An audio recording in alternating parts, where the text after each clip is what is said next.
Добро вечер. По самитот во Тиват, Брисел е деците. Преговарачката рамка не се менува, а уставните измени се услова за отпочнување со преговорите.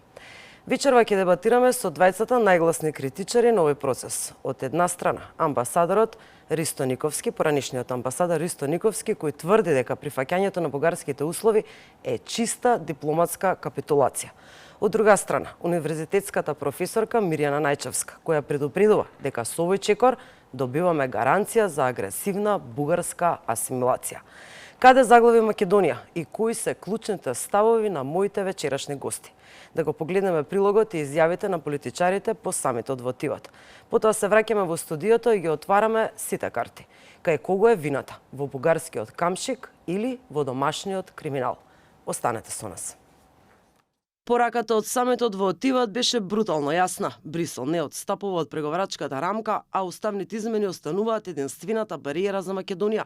Но што на вистина се крие зад барањето за внесување на бугарите во уставот? Ова прашање одново ја бранува јавноста преку две диаметрално различни толкувања. Еве ги пораките по самитот во Тиват.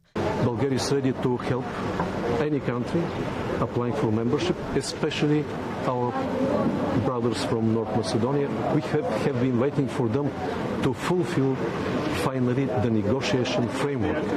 All of us, we have consensus from July 2024, and we have been waiting for them to finally amend the constitution and to write Bulgarians in their constitution. It is very simple. They need to do just this step to open the door for the negotiation process. Ние не бегаме од разговори, ние сме подготвени да разговараме, подготвени сме да бараме решение, но видете, непринципиелно е.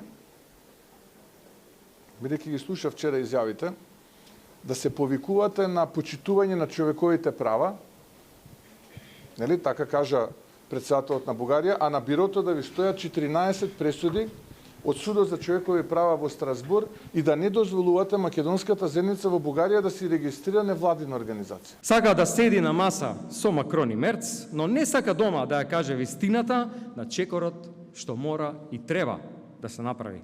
Односно, да измислува и да ги плаши граѓаните со наводно губење на идентитетот и јазикот. Сака да зборува дека проширувањето е живо, а одбива да се соочи со единствениот услов што и самата Европа јасно го повторува. За поранешниот амбасадор Ристо Никовски ова не е дипломатски компромис, туку чиста капитулација. Тој смета дека е историски апсурд во темелите на автономска Македонија да се вметне народот против чија окупација се бореле партизаните. За Никовски ова е отворање на пандорината кутија која ќе донесе нови, уште поопасни уцени за идентитетот и јазикот. Професорката Мирјана Најчевска пак на проблемот гледа низ призмата на владењето на правото. Таа се согласува дека нема историска оправданост во бугарските барања и предупредува дека Брисел не смее да легитимира асимилаторски политики преку уцени. Но за Најчевска уставните измени стана и совршен изговор на домашната елита со која се прикриваат вистинските кочничари на европскиот пат, криминалот, корупцијата и пропаднатото судство. Прашањето веќе не е само дали Македонија ќе го смени уставот, туку дали со тоа ќе го отклучи европскиот пат или трајно ќе ја загрози сопствената државност.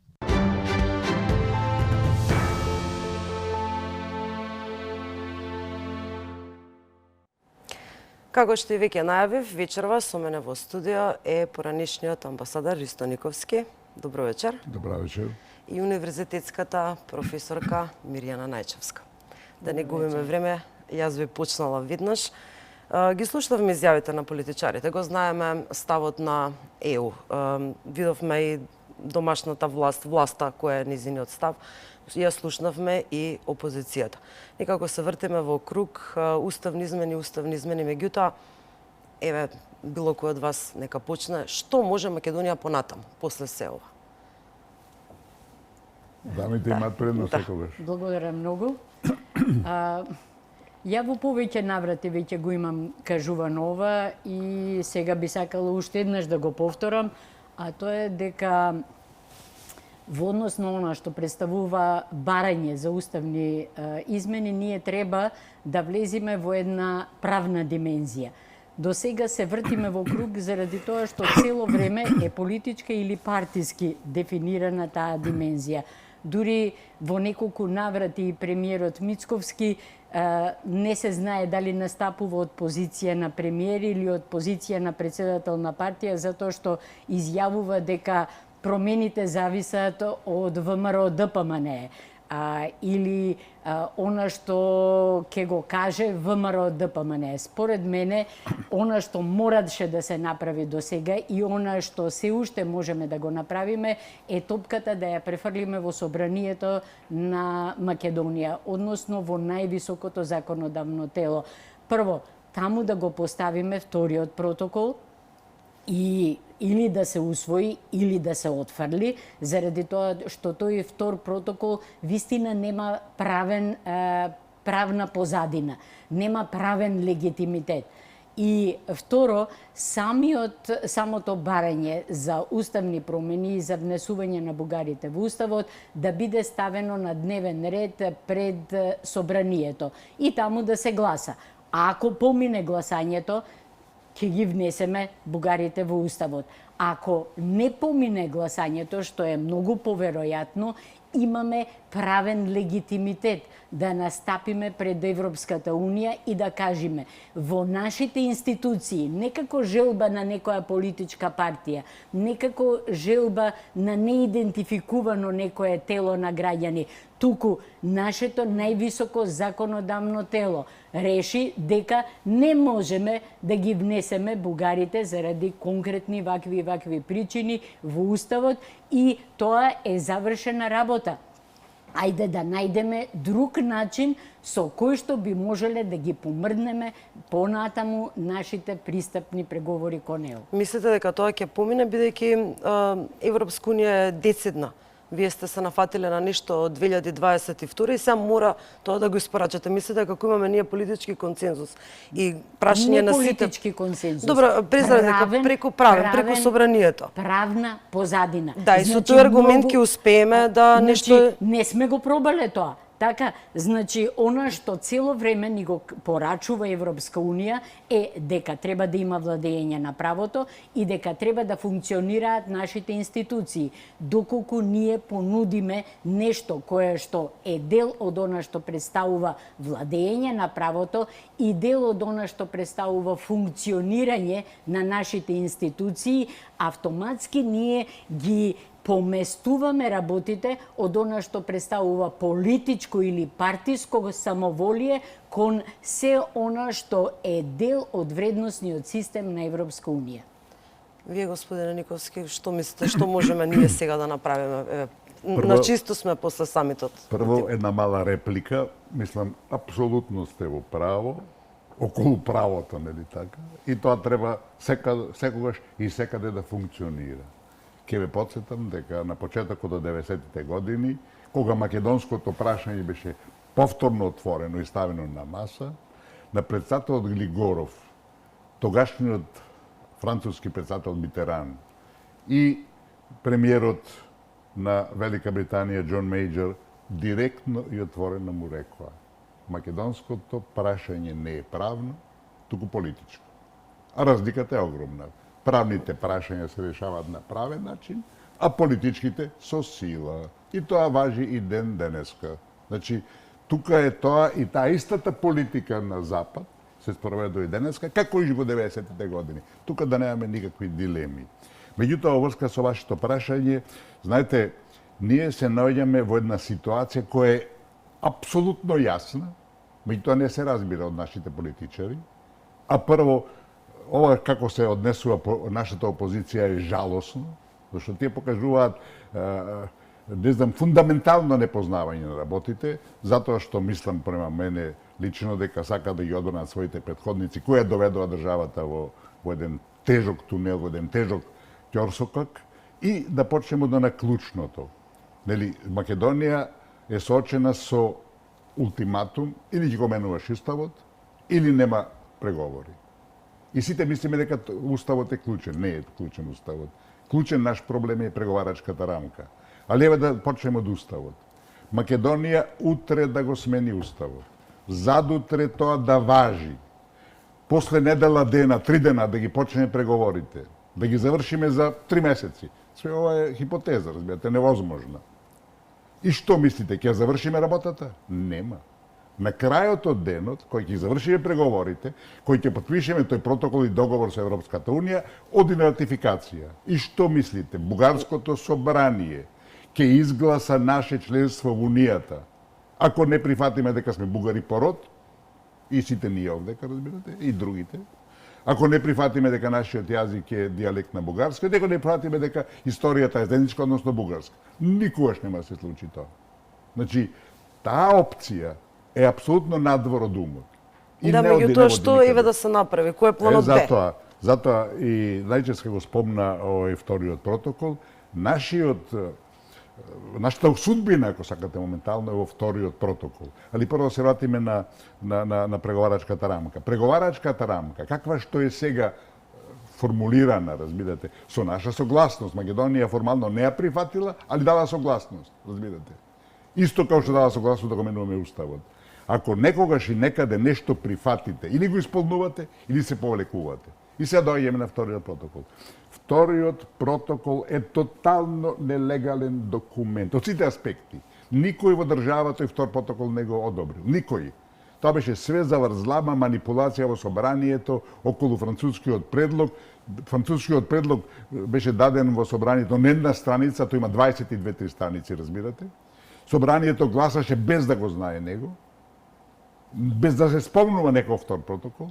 Утредента, бидејќи нашите политичари, мислам, гениалци дале согласност претходно дека ќе го менуваме уставот, разбирате, утредента, значи, отидоа, помина тоа собранието на 16 јули 2022 година, на 17 беше подпишан вториот протокол, на 19 беше усогласена, беше одржан првиот состанок со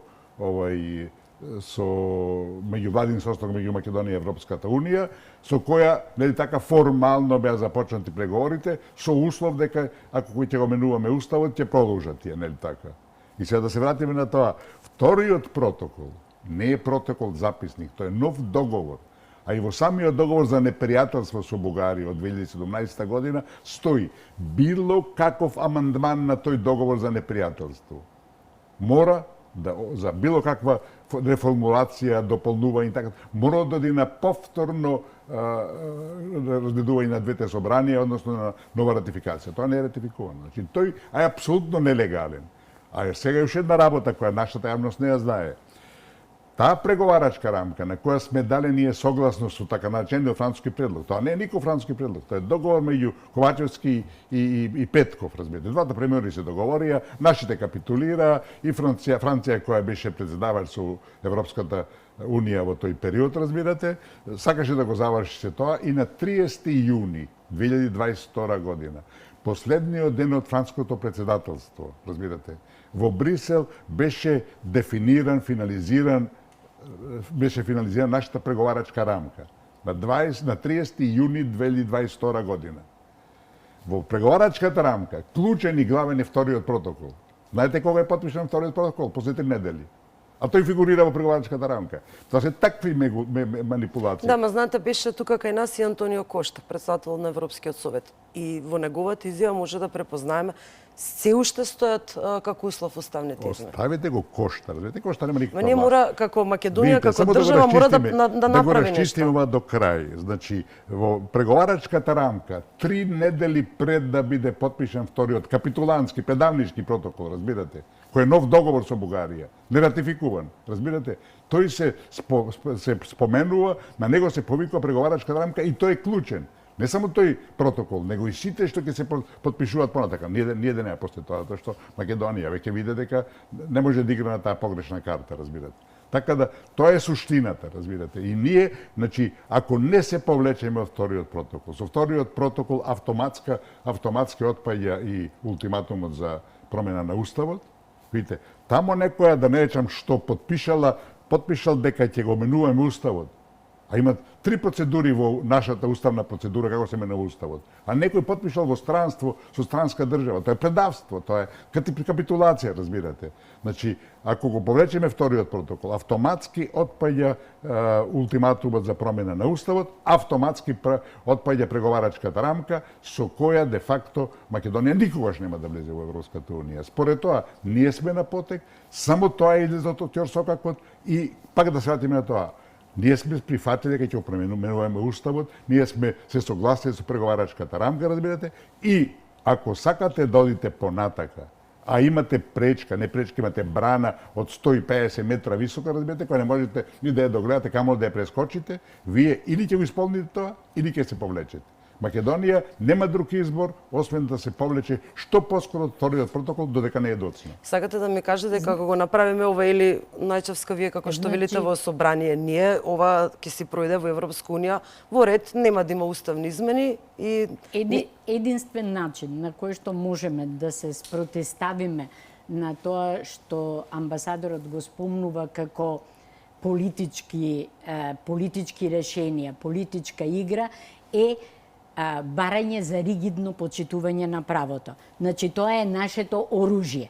Значи, и поставувањето на вториот протокол пред собранието, со што ќе се ратификува или нема да се ратификува, и поставувањето на барањето за влез на бугарите во уставот и пред собранието. Тоа се правните инструменти кои што ни стојат на располагање. Што може да се добие на тој начин? Македонија има пријатели во Европската унија.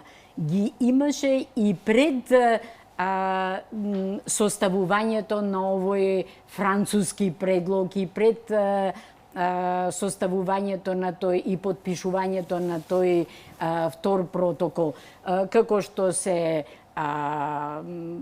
Словачка, Чешка, Полска, кои што јавно имаат излезено со став кој што е во полза на Македонија, а против она што представува внесување на билатералниот елемент во преговорите со Европската унија.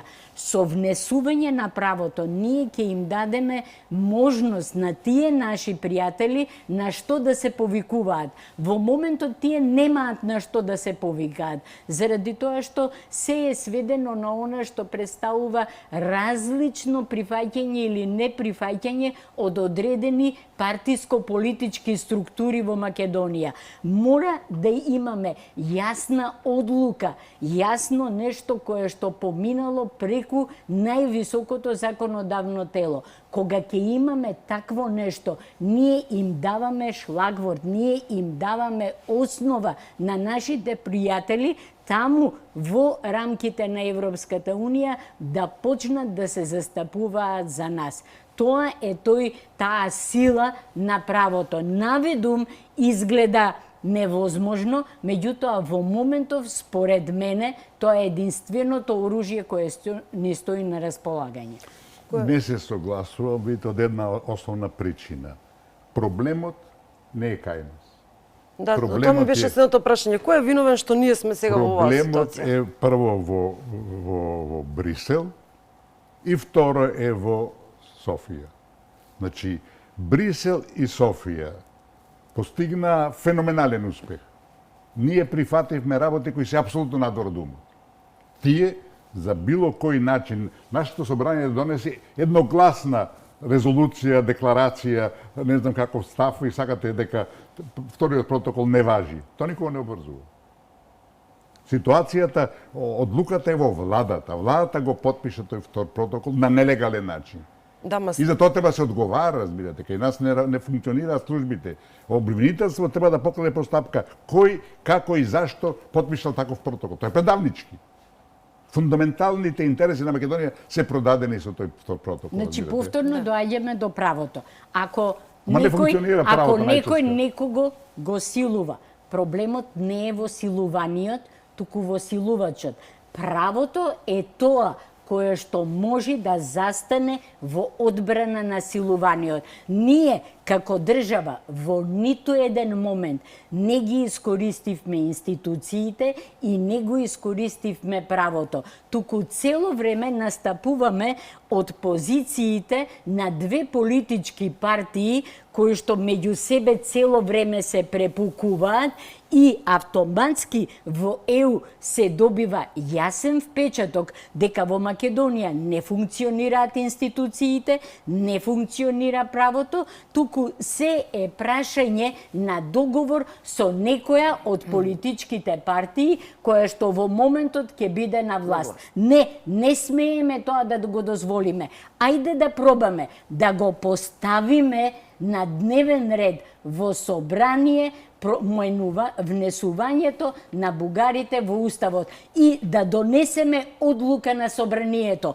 И тоа е свршен чин кога највисокото законодавно тело на една држава ќе донесе решение. Тоа не е обично повлекување, туку е јасно давање до знаење дека граѓаните на оваа држава преку своите легитимни представници во највисокото на законот, значи тоа е единствената основа на која што ние можеме да се повикаме. Повлекувањето е ништо. Повлекувањето не става нас само во некое лимбо во кое што ние може да обстојуваме и да пропаѓаме до крајот на нашето живење. Професорке, вие зборувате како да во светот владее правото. Последните 5000 години во светот владеела силата и тоа ќе биде најмалку 100 години. Што мислите вие? Што значи ваков нихилизам? Тогаш ајде да се тогаш да се зашто сакаме да влеземе во ЕУ? ЕУ е правна рамка на одреден вредносен систем и ние викаме кој не го призна македонскиот јазик. Кој не го призна македонскиот народ. Тогаш зашто сакаме да влеземе во ЕУ? Зашто? Тоа е прашањето. Значи, ако веќе влегуваме, сакаме да влеземе во ЕУ, што го вика секој од политичките структури, тоа значи дека ние сакаме да прифатиме одредена правна рамка. Ако сакаме да прифатиме одредена правна рамка, тогаш тоа го правиме преку правни средства, а не преку политичко партиски средства. Професорке, во Советот за безбедност на Обединетите нации, која е неформална светска влада, во 1993 година, на Македонија, негирајќи ја Обединетите нации и Советот за безбедност, повелбата, собствениот устав, ни постави додатни барања за наше членство. Надвор од сите права, надвор од сите логики, надвор од сите нормални цивилизацијски однесувања. Па да не зборуваме за нешто што не е реално. Се што ни прави цело време Европската Унија е надвор од двојни стандарди. Господин Никовски, ама ние сакаме да влеземе, нас не е потребно ЕУ. Затоа во дадена ситуација Лиле Поповска покрена иницијатива пред Уставниот суд. Уставниот суд молчи, рече си година дена. Значи сепак право. Уставниот суд е правна структура. Значи сепак на право сакате да се... Значи не собрание, туку уставен суд. Уставен суд, да. Зашто не собрание? Ние мораме да се бориме за правото, вклучувајќи и 17 пресуди на Советот на Суда за човекови права за нашите во Бугарија. И знаете тука... Значи сепак правото. Не, правото ние малите земји мора да се борат за правото, разбирате. Али владее силата и силата апсолутно не го е сапи правото. И уште една работа, разбирате, кога овака го гледаме од сите аспекти, кои ќе го повлече, кога се повлечеме од вториот протокол. Што поскоро, то подобро што Македонија нема време за губење. А како мислите ЕУ ќе го поздрави тоа? Како ќе биде ставот позицијата на ЕУ? И ЕУ и Брисел и Вашингтон ќе скокаат 3 дена, после ќе се играат на брашно. Затоа што вториот протокол е нелегален, разбирате. И ако вие даете во дипломатијата, тоа е обична рутина. Ако вие подпишете договор со било кого и утре утврдите дека тој договор е штетен за вашите интереси, со нота се откажува. Америка се повлече од договорот за климатските промени, председателот нив ги подпише, се повлече од нуклеарната програма за Иран, меѓународен договор на главните земји го подпиша и други тамо од ТПП и така натака. Значи тоа е рутина. Значи правна рутина. Сепак, вие викате дека тој договор е нелегален. Значи, Нелегалноста значи дека е неправен. Точно, Значи да поништи. повторно се повикуваме на Ама правото. не е спорно Значи мора да ги употребиме правните средства. Правните средства Не, ова се во однос дипломатски на средства, не се вториот дипломатски. на вториот протокол и правните средства во однос на барањето за внесување на бугарите во уставот. Видите, Тоа е она што не стои на видите. располагање и што треба да го употребиме. Видите, вие апелирате на правната свест, ако сакате, на светот. Така Не нешто не свест, постои. не свест, Кај на нас- правните норми. Норми, светот не ги почитува тие форми и Па терап со тогаш, сила. зошто тогаш да се повлекуваме од Не, вториот не. протокол, зошто воопшто да расправаме? Видите, во секоја ситуација, вика нема безизлезни ситуации, има само луѓе кои така се чувствуваат. Македонија е во една тешка ситуација, комплицирана, има излез. Ние утре со една обична нота, сега можеме да ја издиктираме, да ја пратиме на Софија, да ја кажеме дека со оглед на ова, дека е нелегален, дека е нов договор, дека не ратификува и така натака, Македонија го повлекува својот подпис од вториот протокол. Завршена работа. Паѓа и преговарачка рамка, паѓа и ултиматум за уставот, разбирате. И почнува нова сфера. Никако И да го од- завршам само мислата. Значи, кој ќе го направиме тој потез, ние ако не расчистиме со Бугарија и да ги поставиме односите на реципрочна основа, бугари во нашиот устав, македонци во нивниот устав или слично било како, да Софија официјално призна дека ние постоиме. Додека ја одржуваме оваа статус-кво ситуација, Софија нема никогаш, ни за 150 години, да даде согласност да го ратификува нашиот членство во Унијата како македонци. Знаете Тоа да како, бидеме ама сигурни. представниците од ЕУ постојано не потсетуваат на уставните измени. Не слушнавме Со некаде право. дека треба Со право. пресудите од Страсбур Со за право. македонските струженија Софија да ги Ама да им тоа е наш дозволи. интерес. Интересот, видите, Софија доживеа блескав историски успех. Таа успеа своите фантазмагории, своите политички и историски синдроми, сите да ги вметне во преговарачката рамка, затоа што нашите, и да не речам што, го прифатија, се согласија Значи, со тоа. само Да. за момент, вие самите викате дека сите кои што доаѓаат овдека не подсетуваат Со на право. За и уставните- уставни Со право. измени. Цело, на уставните постојано. измени. Со право. Значи, што е тоа што ние треба да направиме? Да ги ставиме уставните измени на дневен ред пред собранието и тогаш кога ќе дојде следниот кој преговарач овдека, ние ќе кажеме, значи врз основа на вашите барања, ние ги го ставивме прашањето за уставните измени пред собранието. Собранието гласаше вака и вака. Значи имаме одлука на собранието. Не поминале тие уставни измени на собранието. Што ќе правиме понатаму? Тоа е начинот на кој Ама што чекајте треба се, да вие сте- делуваме. чекајте се. Меѓутоа, Ма чекајте. Вие сте правник?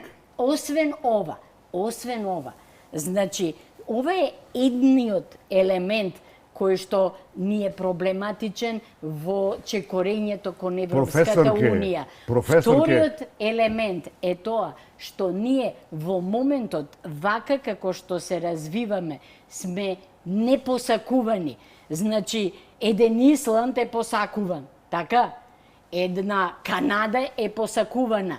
Зошто? Заради тоа што има владење на Оставите го правото, тоа. заради тоа Ама што оставите, нема одите во друга насока, криминалитет. ама тоа не е важно. Значи, Во конкретниот случај тоа не е важно. доколку ние паралелно со она што представува Професорке, правење нашето на собрание не имплицира обврска за никој друг надвор од државава. Значи, а не нашата се држава, работи- дозволете, Ама нашата не се држава се извинувам, вие потпишала, ми се разбирате, вметнавте мене. потпишала дека ќе го смени уставот. Значи, нема одлука на собранието. Штом нема. Она што Ама треба нема, да се, тоа е факт. за да се направи уставна промена. Кој ќе ја направи уставната промена? Владата? Мицковски?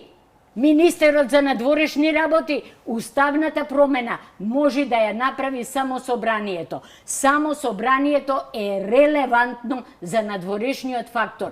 Никој друг. Уставната промена Ама подпишала владата, професор. Значи тоа не е уставна промена. Ако Ама е доволно, владата, ама ако е доволно нив не ги тоа интересира дали собранието или градското собрание на Скопје или не знам дека Македонија е обврзана да направи уставни Значи, измени. подпишала владата, И подпишала и дека- таа обврска. Што подпишала владата? Подпишала дека ќе оменува уставот. Значи, и владата се обврзала дека прашањето за промена на уставот ќе го постави пред собрание. Не може владата да го промени уставот. Само собранието може да го промени уставот. Владата можела да подпиши само. Ние како влада велиме дека ќе го поставиме прашањето за промена Не велиме на уставот. така. Па нема не велиме ние. Не може ама не може подпишал владата да промени. Подпишал Бујар Османи дека македонската да еве тука да ви ништо, прочитам да ви ама прочитам. нема правно Сакате да ви значење тоа. прочитам? Ама нема правно значење. Ама поништите го ако нема правно Ама, значење. значи, кој треба може, се поништи, ама треба само дојдете на моето. собранието може да донеси одлука. Ја не знам како не ви е Ама јасно. собранието има влијание во Македонија да менува устави, Да, да менува што сака. Знаете да кажете дека ЕУ нема да им е нели гајле за тоа Што ми е гајле собранието- собранието? А што им е гајле тогаш за владата? Што им е гајле што Потпишала. подпишала? Ама владата Ама тоа е не меѓународен може. договор. Ама не, Тоа е владата не може да го промени, да го ги внесе бугарите во уставот. И не може, тоа е факт. Може И ли што да ги сега? внесе? Не може. Оние Значи зад- не може. Не Кој може. може да ги внесе во уставот? Кој може да ги внесе? Кој може бугарите Свети да Петар. ги внеси во уставот? Свети Петар. Значи може да ги внеси собранието. Добро. Значи Ма тоа е наша работа, не е на Европа. единствен релевантен фактор за надвор, за ЕУ е решението на собранието. Не. Зашто ЕУ доаѓа и вика променете го уставот? Собранието е Зашто? внатрешен орган. Надворешната политика е води владата и председателот. Не е точно. А пак не е точно, четите не е уставот. точно, немате појма од право. Четите уставот. Не, јас многу добро ги знам, вие не ги знаете тие работи. Зашто доаѓаат овие од надвор и викаат променете го уставот? Затоа сме подпишале, сме Значи, прифатили обврска. ама ако сме подпишале, тогаш ќе речат, еве сте подпишале, не ни треба ништо друго. Зашто Ама ние доаѓаат и подпишеме. бараат? Ги бараат Зашто уставните им- измени. Зашто бараат собранието да ги внесе во уставот? Кој бара собранието да го А уставот? а што бараат они? Да го смениме уставот. А кој може да го смени Нив уставот? не ги интересира. Значи, Кај нив и- за нив не, и не Свети е Петар точно. може да го А, смени не, уставот, нив не ги ова е интересира. глупост. Ова е глупост Не, и не, тоа глупост. нема Вие тие врска со работи не ги правото. разбирате очигледно. Вемо. Не ги Вемо. Што разбирате. мислите за нон-пейперот? И ова што го кажувам Не, јас, треба да го разбирате ако сте правник. Теории на заговор и вакви паушали може на политички и партиски состаноци. Правото е многу ригидно и многу прецизно. Единствено оружје кое што го имаме Еве се е ќе ја правото. прашам, еве ќе ја прашам. Ако јас утре подпишам, одам во банката Беркли банка и подпишувам кредит дека ќе земам кредит од не знам 100.000 денари. Кој ќе го банката јас утре не го враќам. Ќе фаќа мојата фамилија да ја го врати? Ама Нема. што има врска тоа? Ама има тоа врска, ама нема вие не ги врска. разбирате работите. Значи, вие сте Државата легитимен подпишала. носител на подписот. Државата- Кај нас легитимен носител на промена на Ама уставот оставете е го промена собранието.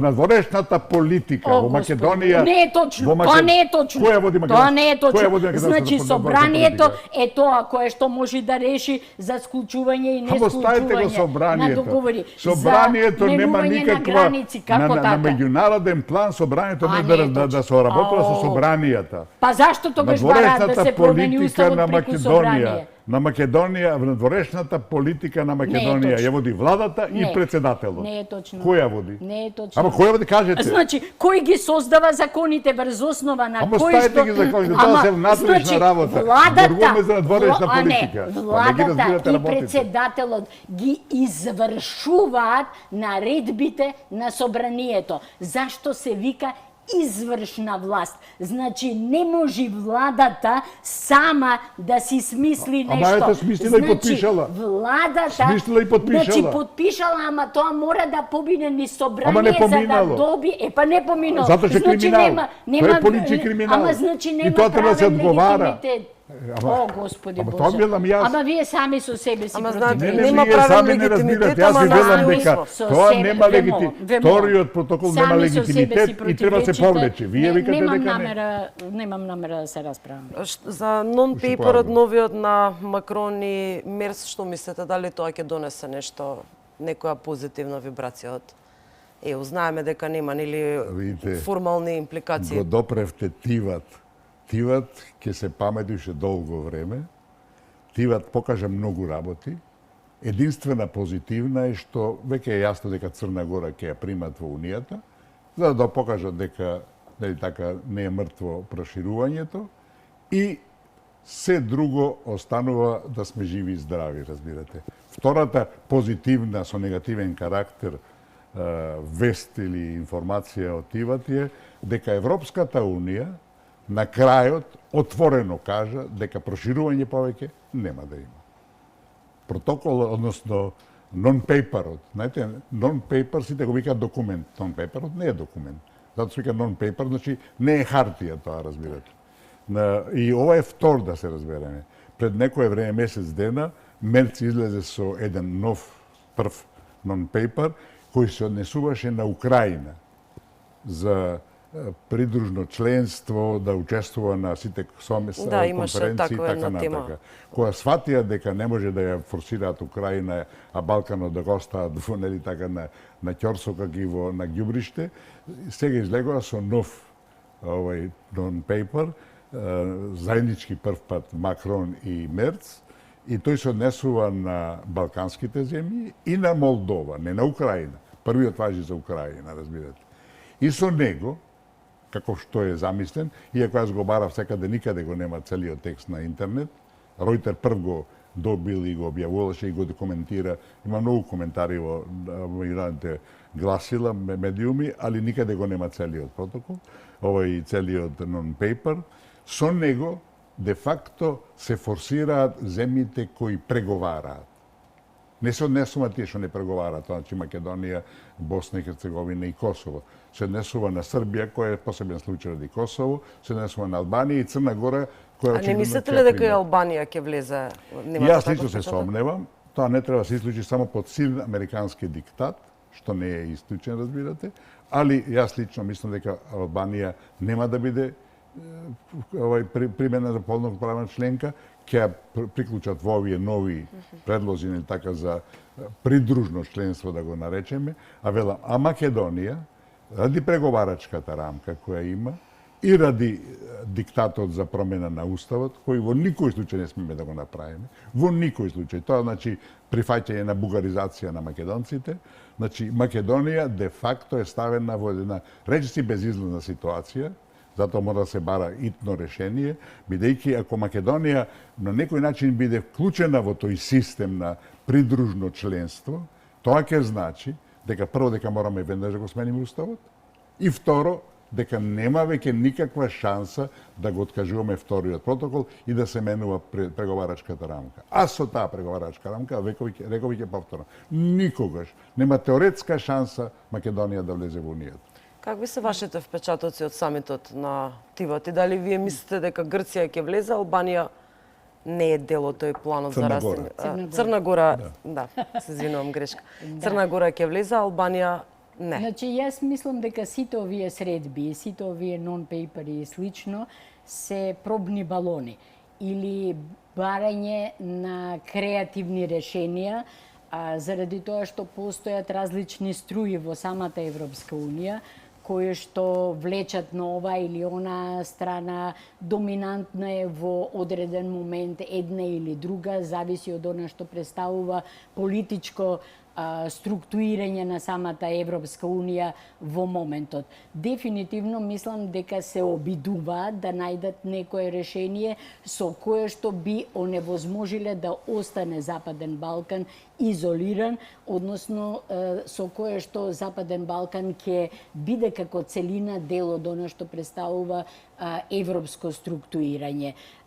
И јас го делам истото мислење во однос на Албанија. Сметам дека самиот забрзан тек на влезот на Албанија беше под влијание на Соединетите Американски држави и дека во моментов сега, бидејќи постои големо разидување меѓу ЕУ и САД, автоматски и Албанија го губи оној основниот двигател кој што го има, што се гледа и во последниот жолт картон кој што наводно ЕУ го дал на Рама заради случувањата со демонстрациите во Албанија. Значи, мислам дека се бараат решенија.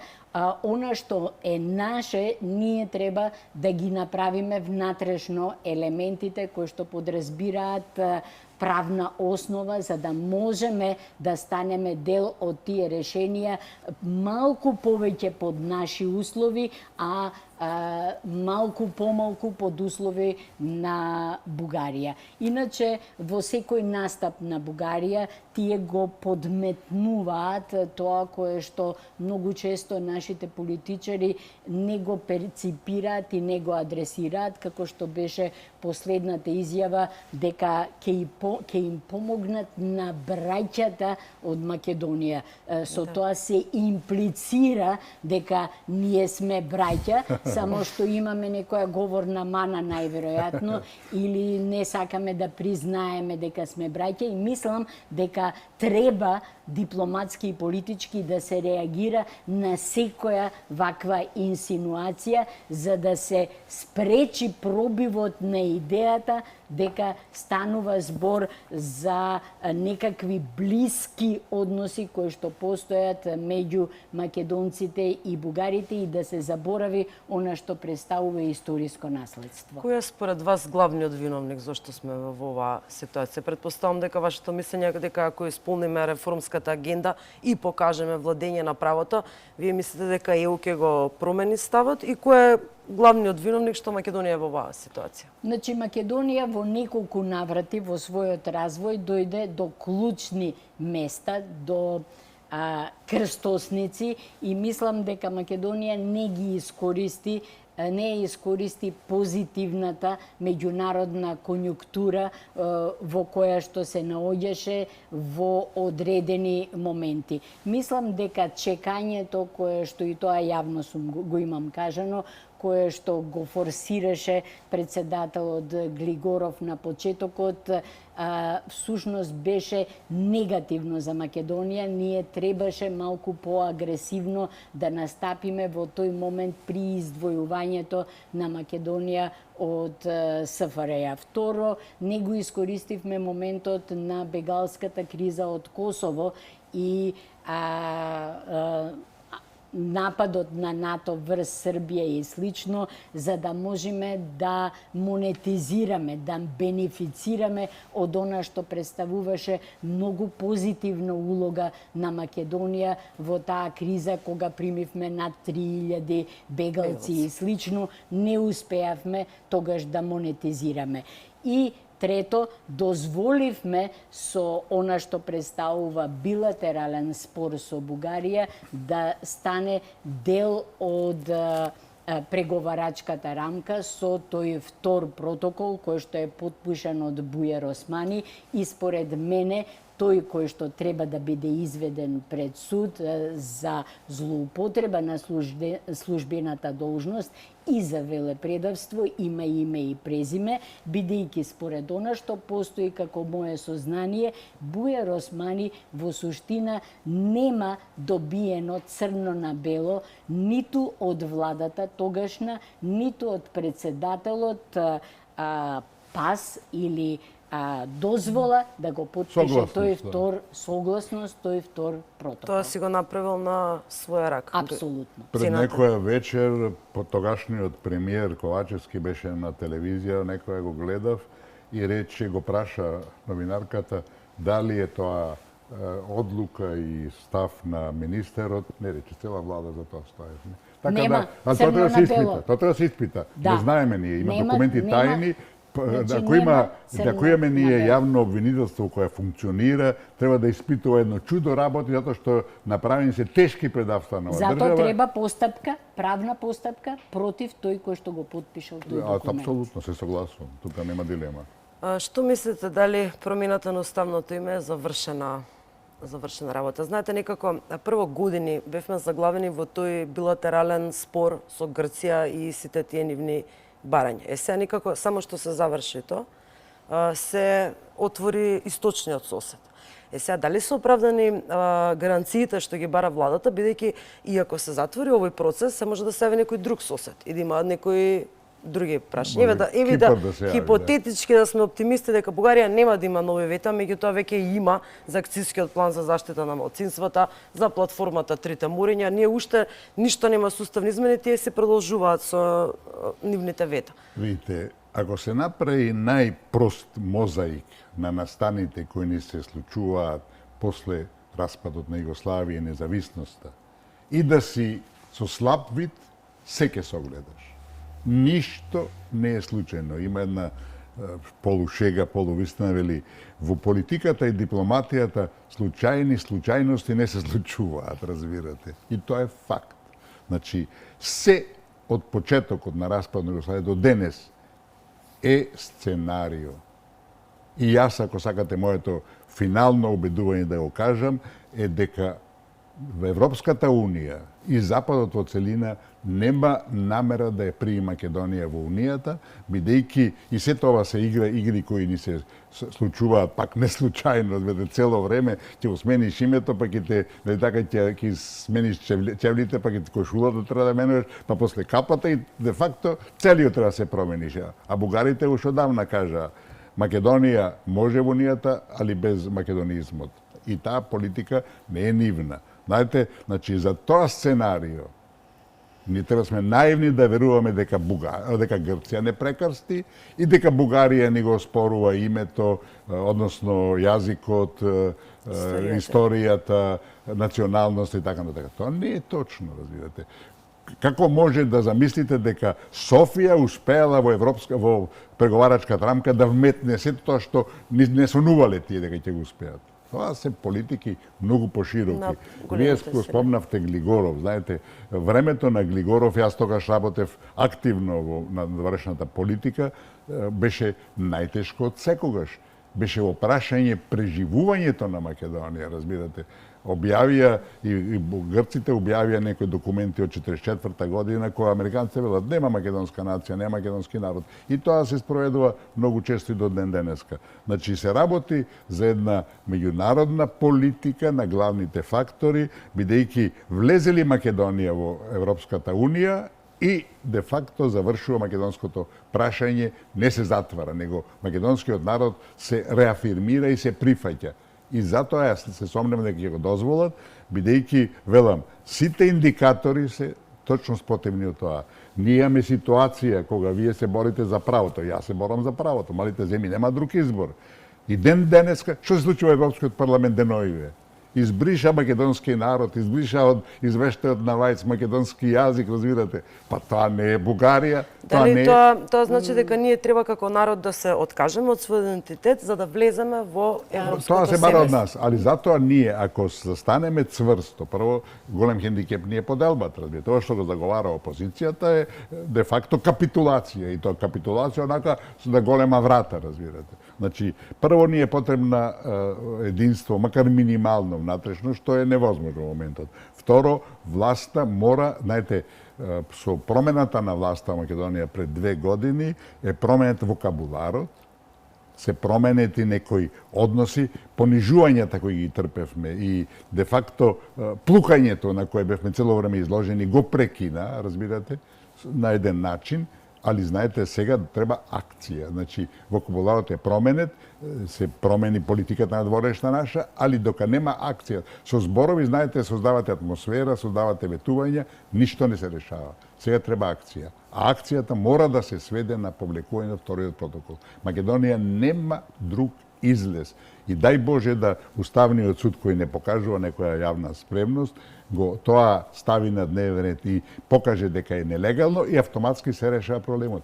уставните судови на Косово и на Албанија, Уставниот суд на Албанија, вие сте правни, веројатно знаете подобро тоа, Уставниот суд на Албанија го поништи договорот за границата на Бериша со Грција и уште тамо не е решено. Уставниот суд на Косово го поништи изборот за премиер на овој, како се вика, Курти. Се тој пак победува, че разбирате, али му го поништи и одаде на нови избори, свеќате. Нашиот уставен суд треба да покаже спремност, треба да покаже одговорност и да реагира на ова, или нека го прифати вториот протокол, па да знаеме на што сме. Добро, во првиот дел, значи, ја не мислам дека Македонија е толку важна за некој толку да се потресува и да гради некои сценарија и политики и слично. Тоа ние си придаваме голема важност. Центарот на светот, папакот и што ти ја знам што. Ние сме една мала неважна државичка на Балканот. Тоа не е точно политиката. Вемо, не ме прекинувајте. Да, вие два пати ме прекинавте. Значи, тоа, ние сме мала, неважна државичка и едноставно Европската Унија заради тоа што не гледа никаква посебна опасност или не гледа нешто посебно важно во она што се случува овдека, заради тоа и дозволи на Бугарија, која што за Европската Унија посебно во моментов е многу важна заради Црното море, да ги направи сите тие потези и да продолжи да ги прави и понатаму. Иначе, она што Уставниот суд не може да го направи, Уставниот суд не може да поништува таков вид на акти, значи да ги прогласи за противуставни и слично. Заради тоа, според она што представува слово на правото, треба да се оди пред собранието, значи она што представува одлука на собранието или закон и слично, или нешто што има законска сила, тоа е она што може да дојде пред Уставниот суд и да биде на овој или оној начин третирано. Значи, според нашиот правен систем, дефинитивно можеме тоа да го направиме само доколку го пробнеме преку собранието, собранието да донесе одлука, па потоа доаѓаме пред Уставниот суд. Ама вас ве негира Уставниот суд, која апликацијата на Лилија Поповска ја прифати. Значи, има уставен карактер, Значи, меѓународните договори, како протоколи и така натака, се дел од уставниот карактер на државата, разбирате. Уште повеќе од колку некој закон што може да биде ваков или таков. На овој начин се врши предавство на државата и Уставниот суд мора, и тоа срамота е што година дена нема одговорено и нема реагирано. Сега да сумираме, сепак вие мислите дека сме мала држава и едноставно Европската Унија прво ја дозволи на Грција, сега ја дозволи на Бугарија. Вие да сумираме, сепак сметате дека европските големите сили, додека ние не го смениме нашиот идентитет, ние нема да влеземе во европското семејство. Тоа се покажа примерот со Грција, па сега со Бугарија. Сега следствено ми доаѓа прашањето тогаш дали треба да се излезе пред граѓаните јавно да се каже онака без пардон, сакате да одиме во Европската Унија, меѓутоа ќе имаме нема идентитет, треба да исполниме ова се и да имаме нели да сме дел од европското семејство, или сакате да се откажеме едноставно од Европската Унија и да излеземе на референдум. Ја не мислам дека Европската Унија бара промена на нашиот идентитет. Воопшто не мислам дека читайте преговарачката рамка. Тоа на било каков начин. Значи, идентитетот е дефиниран не само во рамките на она што представува правна структура на Европската Унија, туку она што представува меѓународно право и меѓународни договори, повелбите и слично, кои што вие сте теоретичар, не сте вие практичар, ги штитат малите држави. Значи, ние сме воспоставени како држава, нашиот идентитет е воспоставен, нашиот јазик е препознаен и ја не мислам дека во било кој момент овдека станува збор за загрозување на идентитетот. Она што представува проблем во однос на Бугарија е ревизијата на историјата, ревизијата на она што представува уделот на Бугарија во развојот или деструкцијата на градењето на македонската државност. Прифаќањето на бугарите во уставот, во преамбулата, вака како што е формулирана сега преамбулата, ќе представува потврда дека тие биле позитивен фактор во развојот на македонската државност. Тоа не е точно, тоа е лага. Бугарија во ниту еден момент и бугарите во Македонија не биле позитивен фактор во развојот на македонската државност. Значи, тоа е проблемот. Лично не мислам дека нашиот идентитет е загрозен. Бугарија има проблеми со акцискиот план за заштита на правата на малцинствата, бидејќи е напишан на англиски и македонски, не го прифаќа. Единствена земја од 27 членки која што има проблем со ова е последно, како да кажеме, последно и тоа вето значи, на утре Бугарија. да го смениме уставот, Так. проблем ќе биде акцискиот план. А видите, прво е наша голема грешка, да речам глупост, што сме прифатиле во преговарачката рамка да има акциски план за малцинствата. Па пола од државите на Европската Унија немаат ниво на третман на малцинствата кој што е Македонија. Ама некој го прифатил тоа. Велам, се заедно тоа е една погрешна политика која не водеше на ѓубришето од историјата. Така да мораме да бидеме свесни дека Европската Унија не признава ни македонски јазик, не признава ни македонски народ, не признава ни македонска историја, ништо. Па читајте преговарачката рамка. Не е точно. Ма читајте преговарачката рамка. Апсолутно. Ја читам, ја не знам што читате. Вие живеете во светот на некој заговор на Европската Унија, значи не е точно. Како не е точно? А зашто, кажете ми, се споменува вториот протокол? Зашто се створува вториот протокол, ако не е тоа точно? Во вториот протокол се бараат прво промена на уставот. Дали тоа е правна можност, правна основа да бара Европската Унија промена на нашиот устав? Не може. Вадењето на вториот протокол од преговарачката рамка воопшто не значи дека целата преговарачка рамка е лоша. Има само еден дел кој што е поврзан со вториот протокол кој што треба да биде изваден. И Европската Унија всушност многу страшен преседан на овој начин прави, заради тоа што не знам дали го слушнавте новиот председател на Унгарија, кој што кога се отвори прашањето за евентуални преговори со Украина за влез во Европската Унија, излезе јавно и рече може да се почнат можеби преговори, меѓутоа прво да го разрешиме прашањето со унгарското малцинство во Украина. Да. Значи, тоа е интересно еднаш кога ќе ја отвориш таа пукнатина на билатерални прашања во она што представува глобална вредност на преговарачка рамка, автоматски ти го нарушуваш целиот систем. И мислам дека Европската Унија е свесна за тоа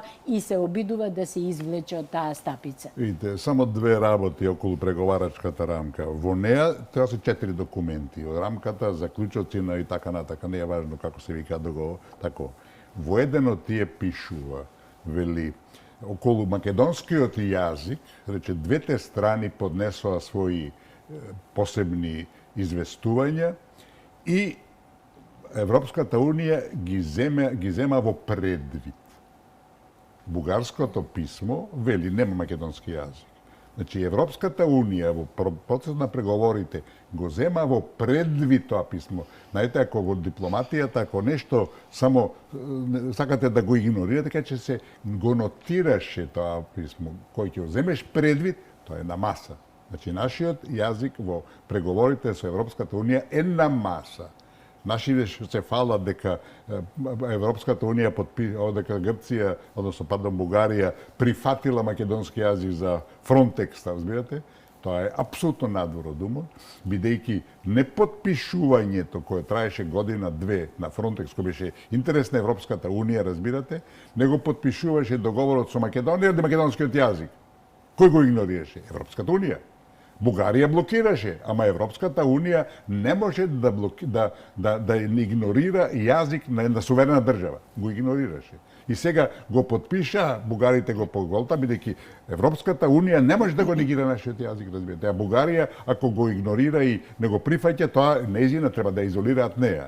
Тоа е првото. Второто, суштината на нашите преговори, ако се остане ова преговарачка рамка, ќе биде со Бугарија. Клучни се не само вториот протокол, таму вели и сите протоколи кои ќе следат, а според договорот за непријателство, секоја година треба да има протокол. И што мислите, тие протоколи кои се дел, значи од преговарачката рамка, на што се сведуваат? На Историската комисија. Историската комисија, значи, зашто нема сега преговор, зашто нема сега тие нови протоколи? Секоја година треба да има. Разбирате? Има само 2 од 9, колку, 10 години ќе помина.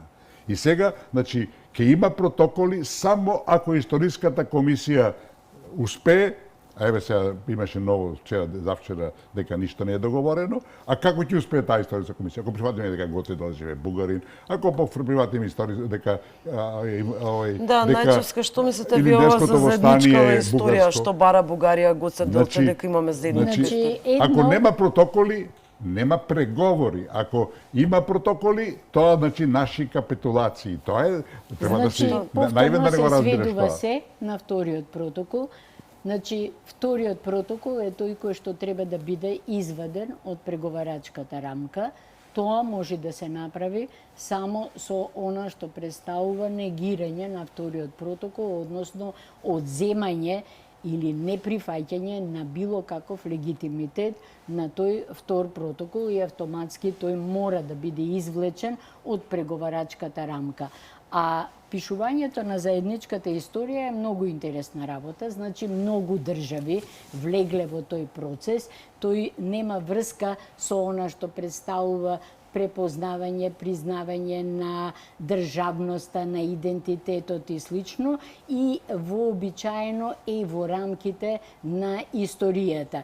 И Германија, и Полска, и Австрија, и Италија преку Алто Адидже, тоест Јужен Тирол, влегле во тие разговори. И Данска, и Германија, значи Балтичките земји со Германија. Значи, сегдека се водат такви муабети кои што се на ниво на она што представува препознавање на историјата, пишување на историјата, најлегитимен начин на пишување на заедничката историја е во давање на историјата според Македонија, да речеме со Бугарија, историјата според Бугарија и во средина она што представуваат факти кои што можеме да ги препознаеме како некоја ригидна фактичка состојба. Не може, секоја историја е историја на перцепции.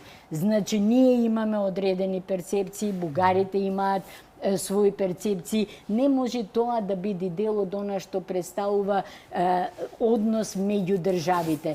Тоа е заедничко градење на сеќавањата кои што постојат за историјата и вадење на фактите врз основа на кои што се градат тие сеќавања. Ништо друго, ништо повеќе. Да не одиме подалеку. Европската унија која има направено такви, мислам, безсмислени закони околу етикетите, да не знам што разбирате, нема се уште заеднички учебници. Затоа што земјите членки не можат да се договорат, нити ќе се некојаш ќе се договорат околу историјата, разбирате. Ако ние имаме заедничка историја, повише имаме со Турција 500 години беа тука, разбирате. Така да, таа заедничка историја е само една флоскула која покажува некои работи. И знаете, да потпишете вие договор за пријателство, соработка, добрососедство со некој кој не признава дека постоите како одвоен народ, кој не признава дека имате свој јазик и своја историја, видите, таков човек, ја мислам, не заслужува некоја признание. Напротив, за тоа треба да се одговара, разбирате. Тоа е кршење на основните закони, норми на нормално владење. Така да Македонија направи многу грешки, да не одиме подалеку, да земеме нивици. Ако го анализирате нивици, Па тоа е тешка катастрофа, разбирате, тешко предавство. Али велам, тоа е ситуацијата се наоѓаме и треба полека, чекор по чекор, да се обидеме да се вратиме на нормала, зашто во спротивно го обравме Бостанот и македонците ќе бидат избришани. Ако не влеземе во Европската Унија, сега поготово со новите non-paper и така натака, тоа станува да сме живи и здрави. На свети никогаш ќе биде тоа. Така да ние мораме прво и основно се реформите. Ако ги правиме реформите за себе, ние ќе се истакнеме и ќе дојдеме до некој европски израз, разбирате. А очигледно тоа тешко оди и ако не превземе и енергични чекори, акција, радикални чекори, разбирате, да излеземе од овој ќорсокак, мислам дека македонизмот полека ќе биде избришан. Тоа беа вашите ставови во смисла на тоа што треба Македонија да направи, што треба да направи, меѓутоа ние не знаеме што направи, што ќе направи, и сосема на крајот прашањето и до двајцата, која е вашата прогноза, што ќе се случува понатака на политичка сцена во однос на ова прашање? Ја лично мислам дека на Европската Унија не ја одговара било која држава да остане надвор од европското семејство, посебно во оваа нова констелација на силите, ново структурирање на влијанијата кои што доаѓаат од една страна од Соединетите Американски држави, од Русија, од Кина и воопшто азискиот континент. Значи, според мене, Европската Унија ќе бара и ќе најди начини како Западниот Балкан да биде дел од Европската Унија. Не верувам во тоа, затоа што 62, последната анкета што јас ја знам, 62% од французите и 61% од германците беа против проширување. Ова од Тиват кажува јасно, проширување повеќе нема да има и осим Црна Гора најверојатно никогаш нема да има како до сега. Европската Унија во целина оди прудолу. Тие сакаат да војуваат со Русија. Знаете, Европа обединета, тоа е стара идеја и према некои податоци потекнува од Русија, разбирате. Европската Унија не може да биде обединета без Русија. Покрај другото не може да биде безбедна Европа без Русија, не може да биде просперитетна, стабилна и така натака и така натака. И да не забораваме, преку 40% од територијата на европскиот континент ја покрива Руската Федерација. Како ќе правиш ти обединување на континентот ако 40% се надвор? А Руската Федерација, по распад на Советскиот сојуз, нема никакви империјални, разбирате, амбиции. Напротив, бараше да влезе дури и во НАТО, ја отфрлија, онака како партел, се обидува да соработува и војната која се води во Украина. Таа војна, и Трамп кажа многу јасно, таа е американско-руска војна. Трамп 3 пати, 5 пати кажа да бев јас председател, таа војна немаше да се случи. Значи немаше да се случи затоа што носител беше Америка. Така да, ако Европа не се престори подхитно, разбирате, Балканот не им е више не на крај памет, да се среди, да дојде да дадат луѓе кои ќе знаат што сакаат, со една визија за Европа, за една обединета Европа. Инаку, велам, Европа ќе остане кризно подрачје, ќе губи својот меѓународен рейтинг и, велам, се повеќе ќе биде на маргините на светските политики. Така, ви благодарам на двајцата за учеството. Беше интересен разговор. Почитувани, се надевам дека го задржавме вашето внимание. Се гледаме наредниот понеделник со нова тема и други гости. До тогаш останете на програмата на Алфа телевизија.